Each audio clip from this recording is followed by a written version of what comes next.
Assalamualaikum warahmatullahi wabarakatuh. Halo, apa kabar rekan-rekan hebat semua? Halo juga buat Pasca People. Nah, bersama saya lagi di Madrasah Viral 601 channel YouTube yang membahas tentang dunia pendidikan. Nah, rekan-rekan hebat semua, hari ini kita akan belajar bersama tentang apa ya? Tentang sejarah perkembangan kurikulum pendidikan di Indonesia. Nah, bagaimana ya sejarah kurikulum pendidikan di Indonesia mulai dari era sebelum kemerdekaan hingga kemerdekaan? Yuk kita saksikan bersama. Kurikulum pendidikan terus berkembang mengikuti kebijakan pemerintah, kebutuhan masyarakat, dan perubahan zaman. Sejarah kurikulum di Indonesia dipengaruhi oleh kebijakan kolonial, perjuangan kemerdekaan hingga globalisasi. Sejak masa penjajahan Belanda, kurikulum berorientasi pada kepentingan kolonial saja. Sementara setelah kemerdekaan, setiap perubahan mencerminkan dinamika sosial, politik, dan ekonomi. Pergeseran dari rencana pelajaran tahun 1947 hingga kurikulum merdeka menunjukkan perubahan paradigma pendidikan yang kini tidak hanya berfokus pada penguasaan materi, tetapi juga pengembangan karakter dan kompetensi. Peserta didik sesuai tuntutan abad ke-21. Kompetensi peserta didik sesuai tuntutan abad ke-21. Ini menurut Al-Hamudi tahun 2020. Halaman 19. Kajian sejarah perkembangan kurikulum menjadi penting untuk memahami evolusi kebijakan pendidikan dan dampaknya terhadap sistem pendidikan nasional saat ini. Kurikulum pendidikan di Indonesia terus berkembang seiring perubahan sosial, teknologi, dan kebijakan dari masa kolonial hingga era modern. Sebelum kemerdekaan, sistem pendidikan Belanda bersifat diskriminatif, membedakan akses pendidikan berdasarkan kelas sosial dan ras.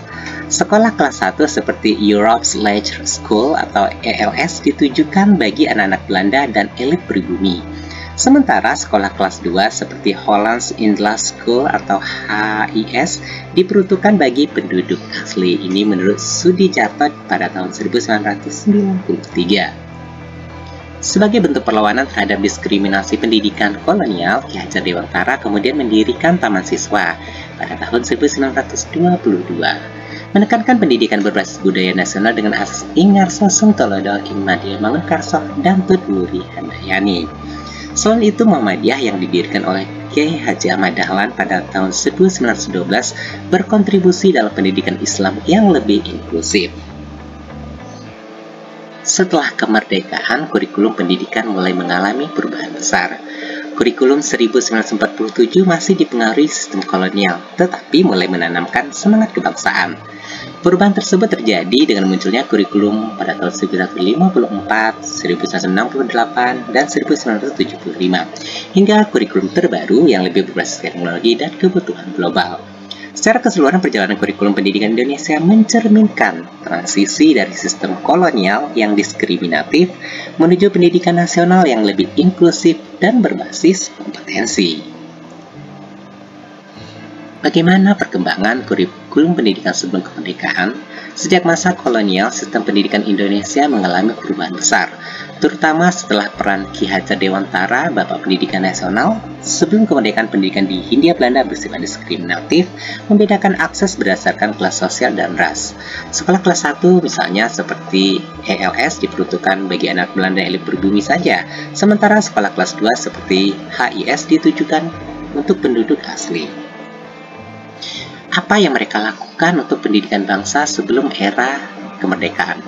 Sebagai bentuk perlawanan terhadap diskriminasi ini, Ki Hajar Dewantara mendirikan Taman Siswa pada tahun 1922 yang menekankan pendidikan berbasis budaya nasional, kebebasan belajar, dan asas Ingarso Sungtolodo, Immadia Mangunkarso, dan Tut Wuri Handayani. Setelah kemerdekaan, gagasannya menjadi dasar sistem pendidikan nasional. Selain Taman Siswa, Muhammadiyah juga yang didirikan oleh Ki Haji Ahmad Dahlan pada 1912 turut berkontribusi dalam penyediaan pendidikan Islam yang lebih inklusif bagi masyarakat asli. Pendidikan pun menjadi alat perjuangan dalam merebut kemerdekaan dan melawan kolonialisme. Lalu bagaimana ya kurikulum pendidikan setelah kemerdekaan? Setelah Indonesia merdeka, sistem pendidikan di Indonesia mengalami transformasi besar. Pendidikan difokuskan pada penanaman nilai-nilai kebangsaan dan penghapusan sistem kolonial. Macam-macam kurikulum pendidikan. Nah, berikut adalah daftar kurikulum pendidikan di Indonesia dari masa ke masa. Ada kurikulum 1947, lalu dilanjutkan dengan kurikulum pada tahun 1952, 1954, 1964, dan 1968. Lalu muncul lagi kurikulum 1975, 1984, 1994. Kemudian kurikulum 2004 atau KBK, lalu muncul lagi kurikulum 2006 atau KTSP. Selanjutnya kurikulum 2013 atau K13, dan yang terbaru adalah kurikulum Merdeka yang dimulai pada tahun 2022 hingga sekarang. Dan ada lagi kurikulum dengan pendekatan pembelajaran deep learning. Kurikulum pendidikan tahun 1947. Kurikulum ini disebut dengan Rencana Pelajaran 1947, dirancang untuk menggantikan sistem pendidikan kolonial dan menanamkan nasionalisme serta nilai kebangsaan pada siswa. Kurikulum ini menghapus unsur pendidikan kolonial, menekankan pendidikan moral dan patriotisme, serta membentuk siswa yang sadar akan kemerdekaan. Meskipun tidak sekompleks kurikulum modern, kurikulum 1947 berfokus pada pendidikan dasar, termasuk agama, kewarganegaraan, serta keterampilan membaca, menulis, dan berhitung. Selain itu, kurikulum ini menanamkan pendidikan karakter untuk memperkuat rasa cinta tanah air. Mulai diterapkan dalam suatu sistem pendidikan yang belum stabil akibat dampak penjajahan dan perjuangan mempertahankan kemerdekaan. Kurikulum ini tetap menjadi dasar bagi sistem pendidikan nasional yang lebih mandiri dan berorientasi pada kepentingan bangsa. Kurikulum pendidikan tahun 1952. Sistem pendidikan mengalami perubahan signifikan, salah satunya dengan hadirnya kurikulum pada tahun 1952 yang disebut dengan Rencana Pelajaran Terurai 1952, yang merupakan kurikulum pertama yang dirancang secara sistematis. Ciri utama kurikulum ini meliputi sistem berbasis mata pelajaran yang lebih terorganisir, pendekatan nasionalisme, struktur pembelajaran yang lebih jelas, serta peran guru sebagai sentral dalam pembelajaran. Mata pelajaran pun dibagi dalam kategori seperti pendidikan moral dan agama, bahasa Indonesia, matematika, ilmu alam, ilmu sosial, dan pendidikan jasmani.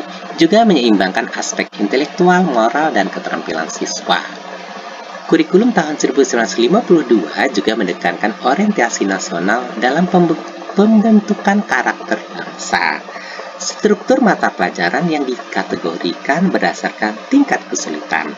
Lalu, metode pengajaran yang masih bersifat konvensional serta hanya fokus pada materi teoritis dibandingkan keterampilan praktis.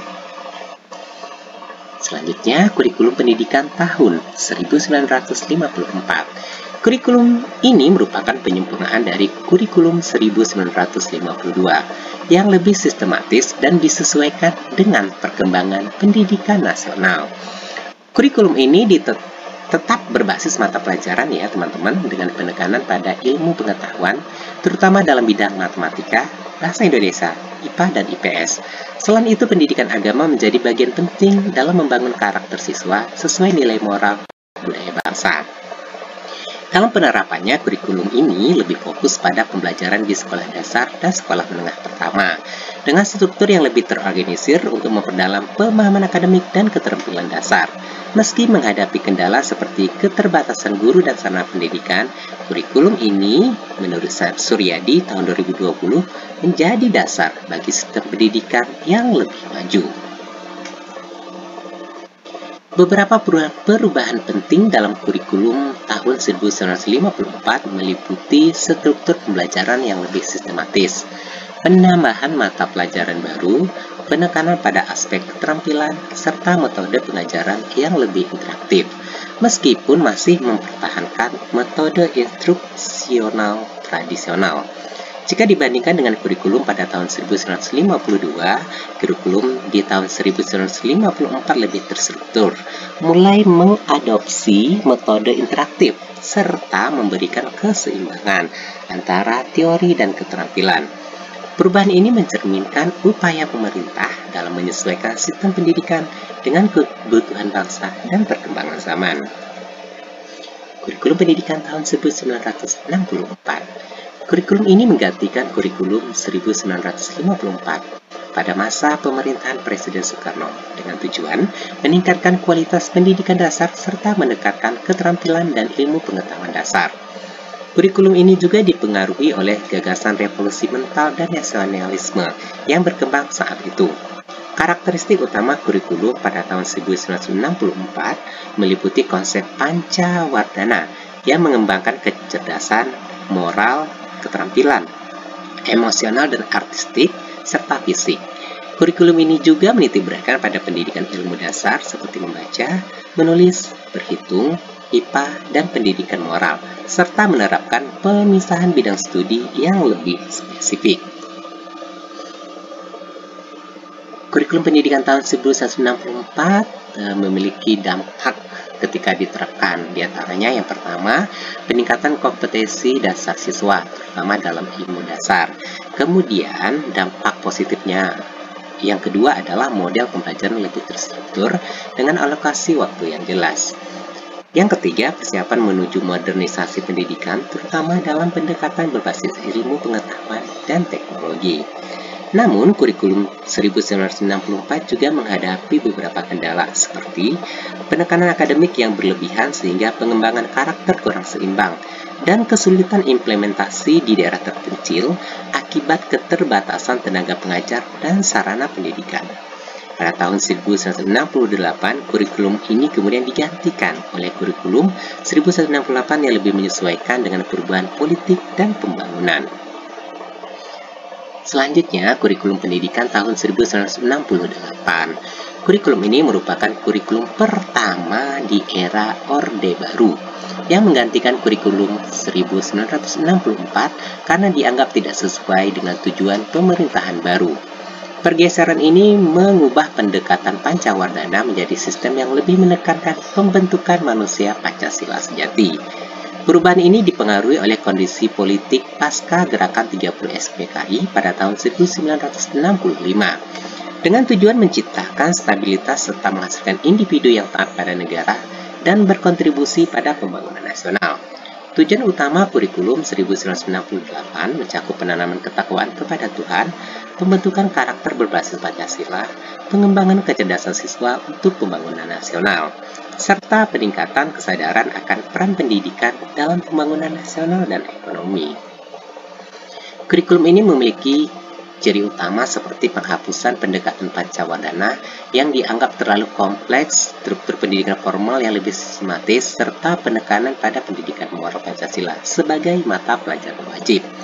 Mata pelajaran dikelompokkan pendidikan moral dan keluarga negaraan Pancasila, teknologi dan sains, serta keterampilan dan pendidikan jasmani. Selain itu, metode pembelajaran pun berpusat pada guru, sehingga siswa lebih pasif dalam proses belajar. Dalam penerapannya, kurikulum 1968 menghadapi berbagai tantangan, seperti kurangnya tenaga pendidik yang memahami konsep baru, serta keterbatasan sarana dan prasarana. Dampak utama kurikulum ini meliputi penguatan pendidikan ideologi, sentralisasi kurikulum di bawah kendali pemerintah, serta kurangnya kreativitas siswa akibat pendekatan pembelajaran yang berpusat pada guru. Meskipun memiliki kelemahan, kurikulum ini menjadi dasar bagi perkembangan kurikulum pendidikan di Indonesia. Selanjutnya, kurikulum pendidikan tahun 1975.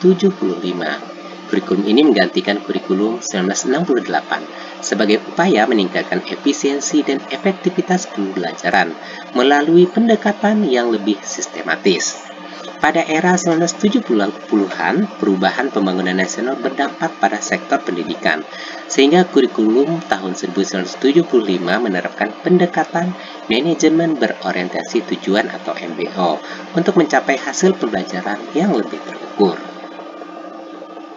Kurikulum ini memiliki beberapa ciri utama. Pertama, pendekatan berorientasi tujuan yang mengharuskan guru merumuskan tujuan instruksional umum atau TIU dan khusus atau TIK sebagai panduan pembelajaran. Kedua, diperkenalkan prosedur pembangunan sistem instruksional yang mencakup perencanaan tujuan, pemilihan materi, strategi pembelajaran, dan evaluasi agar seluruh proses pembelajaran lebih terstruktur. Yang ketiga, pendekatan terpadu yang menggabungkan beberapa mata pelajaran dalam satu rumpun seperti sejarah, geografi, ekonomi, dan sosiologi menjadi ilmu pengetahuan sosial atau IPS, guna memberikan pemahaman lebih komprehensif. Keempat, penyusunan satuan pelajaran yang mewajibkan guru membuat rencana pembelajaran, mencakup tujuan, materi, metode, dan evaluasi. Penerapan kurikulum 1975 membawa perubahan yang signifikan, menuntut guru lebih terampil dalam perencanaan dan pelaksanaan pembelajaran. Namun, tantangan muncul terkait kesiapan guru dan infrastruktur pendidikan. Banyak guru terbebani tugas administrasi seperti penyusunan TIU dan TIK, sehingga substansi materi kurang diperdalam. Kurikulum 1975 mencerminkan upaya pemerintah dalam meningkatkan kualitas pendidikan melalui pendekatan yang lebih terstruktur dan berorientasi tujuan. Meskipun menghadapi tantangan dalam implementasinya, kurikulum ini menjadi dasar bagi perkembangan kurikulum selanjutnya di Indonesia. Berikutnya, kurikulum tahun 1984. Kurikulum ini merupakan penyempurnaan dari kurikulum 1975 dan sering disebut sebagai kurikulum 1975 yang disempurnakan. Tokoh utama di balik kurikulum ini adalah Profesor Dr. Kony R. Setiawan yang menjabat sebagai Kepala Pusat Kurikulum Departemen Pendidikan Kebudayaan serta Rektor IKIP Jakarta. Kurikulum ini lahir dari evaluasi terhadap kurikulum 1975 yang menekankan perlunya pendekatan lebih aktif dalam pembelajaran. Oleh karena itu, kurikulum tahun 1984 mengusung konsep cara belajar siswa aktif atau CBSA, di mana siswa didorong untuk berpartisipasi aktif dalam proses pembelajaran. Ciri utama kurikulum 1984 meliputi pendekatan CBSA yang mendorong siswa aktif dalam mencari dan mengelola informasi, penyempurnaan garis-garis besar program pengajaran agar lebih fleksibel bagi guru, penekanan pada keterampilan proses seperti observasi dan pemecahan masalah, serta pengintegrasian nilai-nilai moral dan sosial dalam pembelajaran. Penerapan kurikulum 1984 membawa perubahan besar dalam metode pengajaran di Indonesia, menuntut guru lebih kreatif dalam merancang pembelajaran yang melibatkan siswa secara aktif. Namun, implementasi CBSA menghadapi kendala, terutama terkait kesiapan guru dan keterbatasan fasilitas. Banyak guru kesulitan beralih dari metode tradisional ke pendekatan student center. Meskipun menghadapi berbagai hambatan dan tantangan, kurikulum 1984 mencerminkan upaya pemerintah dalam meningkatkan kualitas pendidikan melalui pendekatan berbasis keaktifan siswa. Kurikulum ini menjadi landasan bagi pengembangan kurikulum-kurikulum selanjutnya di Indonesia. Selanjutnya, kurikulum tahun 1994 mulai diterapkan sebagai penyempurnaan dari kurikulum 1984 dan menyesuaikan Undang-Undang Nomor 2 Tahun 1989 tentang Sistem Pendidikan Nasional. Kurikulum ini bertujuan untuk meningkatkan kualitas pendidikan melalui keseimbangan di antara teori dan praktek. Kemudian menurut Trianita tahun 2014, perubahan kurikulum ini dipicu oleh kritik terhadap kurikulum 1984 yang kurang memberikan ruang bagi muatan lokal dan fleksibilitas guru. Oleh karena itu, kurikulum tahun 1994 menyeimbangkan aspek kognitif, afektif, dan psikomotor dalam pembelajaran. Ciri utama kurikulum 1994 meliputi sistem caturwulan yang membagi tahun ajaran menjadi 3 periode untuk mengurangi beban belajar siswa.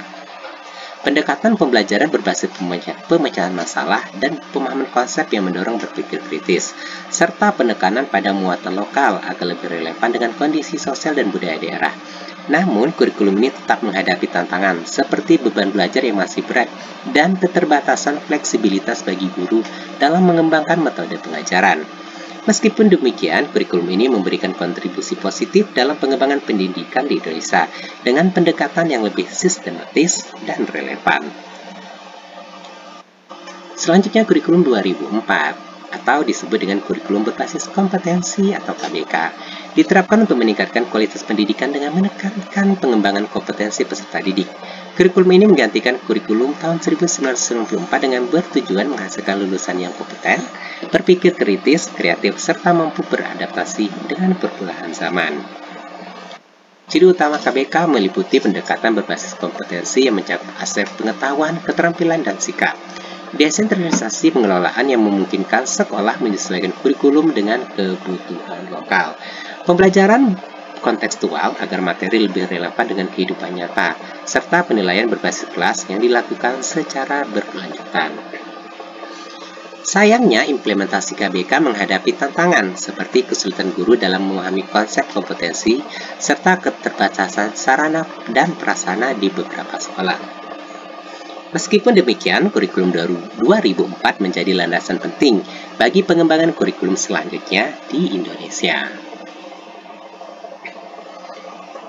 Kurikulum 2006.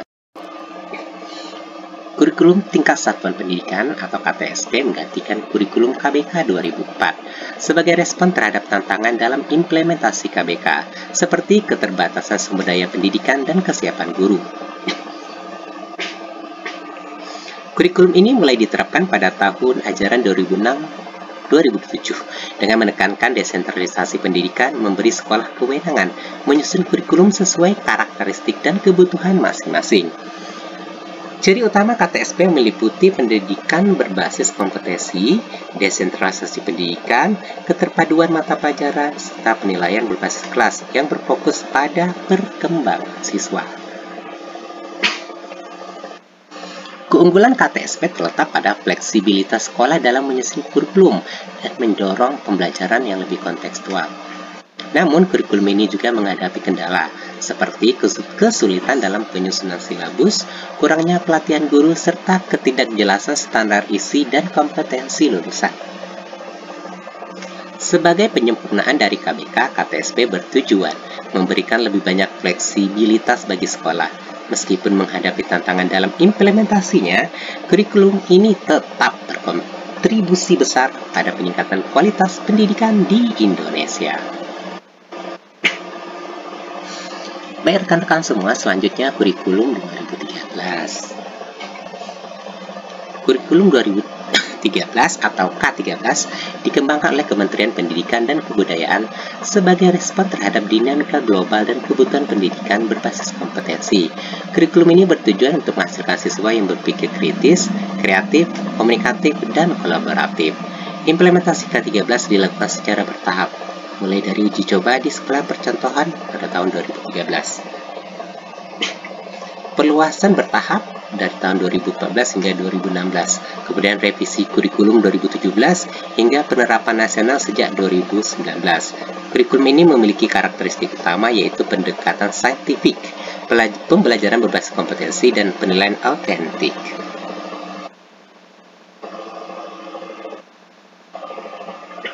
Namun, implementasi K13 menghadapi tantangan seperti kesiapan guru, keterbatasan fasilitas, serta adaptasi peserta didik terhadap sistem penilaian yang lebih kompleks. Meskipun menghadapi kendala, K13 tetap menjadi langkah pemerintah dalam meningkatkan kualitas pendidikan. Evaluasi dan revisi yang dilakukan mencerminkan upaya berkelanjutan untuk menyesuaikan kurikulum dengan tantangan zaman.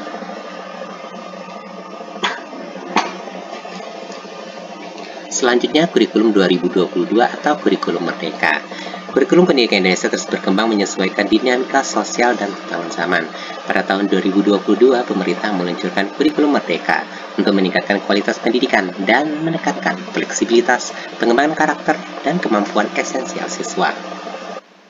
Sebelumnya, kurikulum 2013 menjadi standar hingga pandemi COVID-19 yang mendorong penyederhanaan melalui kurikulum darurat itu pada tahun kurun waktu 2020 hingga 2021.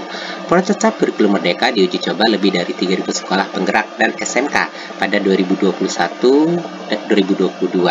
Pada tahun ajaran 2022-2023, sekitar 140.000 sekolah menerapkannya secara sukarela, meningkat menjadi lebih dari 300.000 sekolah pada tahun ajaran 2023-2024. Pada 25 Maret 2024, kurikulum merdeka resmi ditetapkan sebagai kurikulum nasional untuk tahun pelajaran 2024-2025 melalui Peraturan Mendikbudristek Nomor 12 Tahun 2024.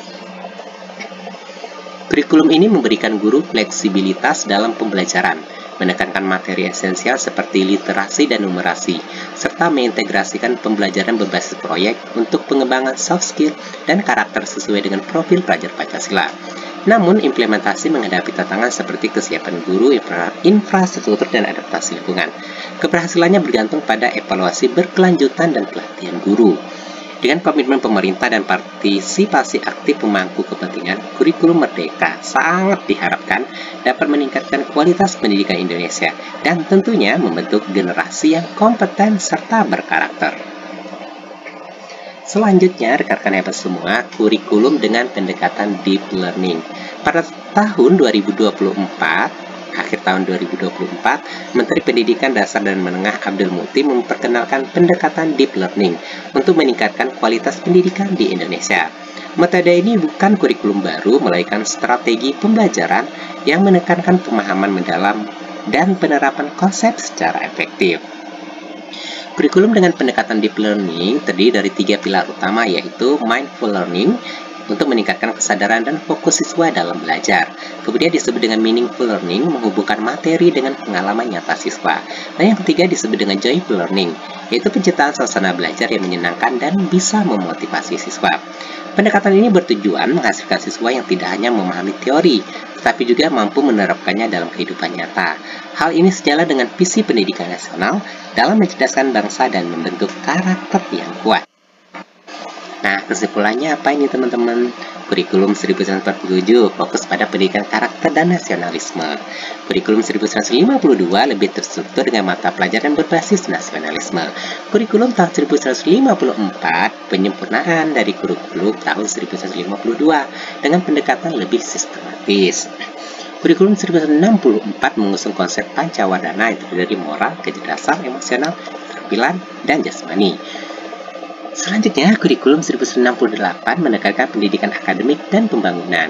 Di tahun 1975 atau kurikulum 1975 berbasis tujuan instruksional dengan pendekatan prosedural. Kurikulum 1184 atau CBSA mendorong keterlibatan siswa yang lebih aktif. Di kurikulum 1194, seimbang antara teori dan praktek, namun dianggap terlalu padat. Ya, karena itu muncullah kurikulum 2004 atau KBK yang mengutamakan pengembangan kompetensi dasar siswa. Selanjutnya, kurikulum 2006 atau fleksibilitas kepada sekolah dalam menyusun kurikulum. Kurikulum 2013 atau K13 yang berbasis kompetensi dengan penekanan pada karakter dilanjutkan dengan kurikulum merdeka dimulai pada tahun 2022 hingga sekarang yang bertujuan adanya fleksibel dengan pendekatan diferensiasi. Lalu ada juga wacana pendekatan pembelajaran deep learning, yaitu metode pembelajaran yang menekankan pemahaman mendalam dan penerapan konsep. Nah, demikian teman rekan semua, Pasca People semua, terima kasih atas perhatiannya. Jumpa lagi dengan video-video berikutnya. Terima kasih ya. Wassalamualaikum warahmatullahi wabarakatuh. Bye bye.